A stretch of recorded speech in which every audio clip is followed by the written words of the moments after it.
Donald Trump has recently turned claiming false victories into a regular practice.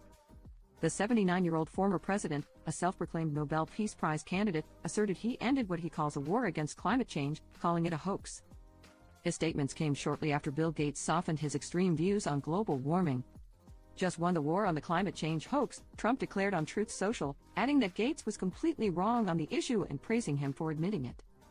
However, Gates did not surrender. He merely suggested that alarmist climate messaging risks overshadowing practical solutions. In a memo released on October 28, Gates acknowledged climate change's serious consequences, but stated it isn't the end of civilization. Gates emphasized that the doomsday narrative distracts from essential efforts to improve life in an increasingly warm world.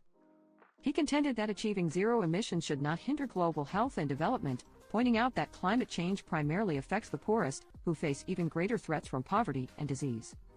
Gates urged a re-evaluation of strategies at the forthcoming COP30 climate summit in Brazil. Amid these claims, questions about Trump's mental acuity have resurfaced, with critics alleging he shows signs of dementia. In September, he drew attention after a confusing speech at a state dinner with King Charles III, mistakenly asserting it was his first state visit to the UK.